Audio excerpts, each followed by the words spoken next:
That's right, you've guessed it. It's the great and glorious thing to be famous one day if I'm very lucky indeed. NickDutch here, yet again back at you with another video about tarot. I know there's a pattern emerging. We've done the first, second, and third major arcana, so now we're doing the fourth major arcana of the tarot. Here we have the Emperor card. What does it signify? Well, we've got a number of very interesting symbols here. Okay, let's start from what he's... Okay, firstly, it's a male figure. Secondly, again, seated and in profile, which demonstrates a certain quantity and quality of power, which a lot of the other cards don't actually express. This is someone who is very much in control and a person of authority. The fact that he's got a long beard is showing that he's got a greater sense of wisdom and age and maturity. It's only the fourth card out of 22, okay, but already this is a person who has reached a stage in their life, a stage in their being, whereby they know what's right, they know how to get precisely what they're after, alright? Again, we got some repeated motifs, some repeated symbols. He's carrying a staff. That again shows power. Again, you know, there's something about tarot which means they've always got to wear some kind of hat.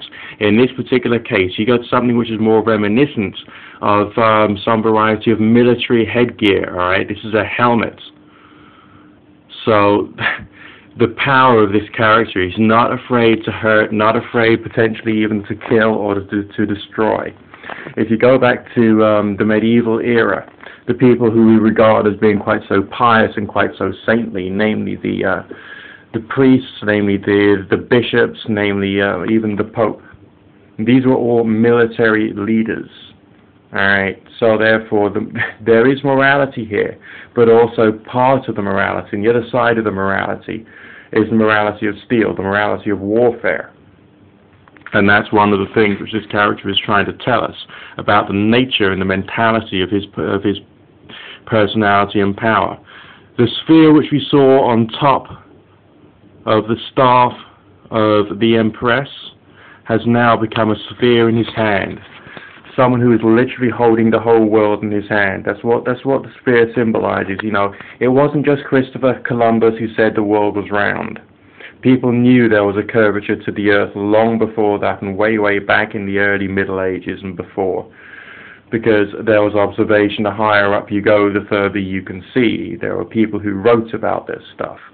So the world was always known as being round. The circular shape is often associated with spiritual power and might as well. So although he's a military leader, this is someone who's still got some kind of God consciousness, maybe even a mention of the divine right of kings, perhaps. Again, we have some material world symbols, such as the cube beneath him. What does a cube signify? Well, it's a three-dimensional image. What's three-dimensional? The world around you. So again, we have a similar message to the 5 buttons on the tunic of the magician or juggler character. We've got a similar message than we had in some of the other cards, okay? And again, a staff of power in his hand. We've got the same number, namely 3, being mirrored. The number 3 comes up a hell of a lot, not only in tarot symbolism, but also in pagan symbolism, and also in the monotheistic faiths. Right now, the main thing that's got 3 on it is the top of his staff. What does 3 signify? Well, heaven, earth, hell, life, death, rebirth, Isis, Apotheosis, Osiris. And all these things are being held in his hand. If you look at the, just above his hand, there's a hilt to it, which suggests that maybe this is not just a standard staff. This is perhaps even a weapon. This is a club. This is like, possibly like a sword in a sheath or in a scabbard.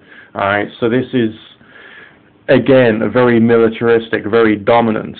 Michael Tsarian suggested that the pose of the emperor is similar to the pose of Abraham Lincoln in one of the statues, suggesting that the presidency is supposed to be an almost divine power, and therefore it's possible that some imagery and poses from tarot was actually put into the political and secular art of various different times. Let's have a greater look. Again, we've got a corporate logo. his own, his own shield, the same type of form that we've had on the Empress card, but this time it's in black. One of the possible reasons for this is the black and white are two opposites. All right, so we had a male character, we've had a female character, so they have a different points of view and different attitudes to the way the world is. Hey presto, they will have different colors for their different logos, or maybe there's something else there. Again, I could go into great detail about that. We've also got a sign that we had previously in the Magician card, suggesting that there is some continuation from that particular original message.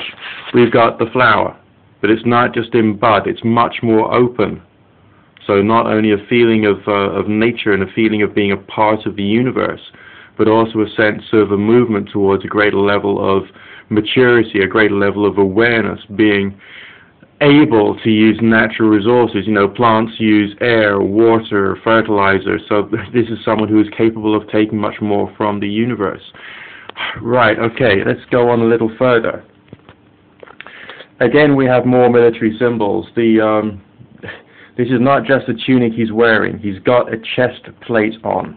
Alright, as in plate armor. You can tell by the color, this is not just a light blue gown, this is, again, something very militaristic. I am in control, I am in power, I'm going to live and I don't care whether you die. That's his message. And on it we got the sun and we got the moon. Again, we got an analogy of opposites, of the two lights, which of course the Bible says was placed into the heavens to rule, one to rule the day and one to rule the night. Let's just see if I can just get a little closer so you can see that. Now, the crescent, which is the same crescent that we saw on a few of the other cards, is not horns up or horns down. It's pointing to the side. The moon waxes from right to left, so this is, from our point of view, a waxing moon. We could hypothesize that on the other side of his body there is a waning moon that we also can't see. Alright? So we're only allowed to see one side of things. The waxing moon is talking about something which is good, something which is positive, something which is beneficial. So we are only allowed to see the positive side of things. All right, the positive side of this character. What's that? That's political spin.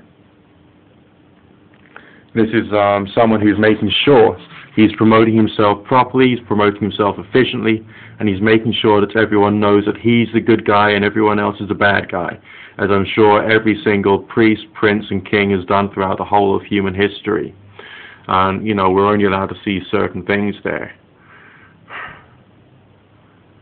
Now, as far as the number of the card, number 4, a numerological meaning of the number 4 is, again, 4 is in the 4 sides of a square, because geometry is often applied to numerology, and that again talks about something solid, something unmoving, something stable, something powerful. In another tarot deck, I think it's the 4 of Pentacles in the Crowley Thoth tarot deck, painted by Lady Frida Harris.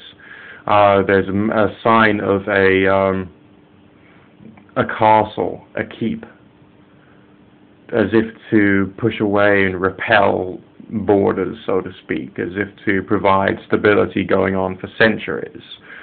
That's another message, just like, wasn't it Julius Caesar in the Shakespeare play? Says, I am as unmoving as the northern star. Think about that kind of mentality when you're thinking about the personality that is trying to be portrayed here within the Emperor card.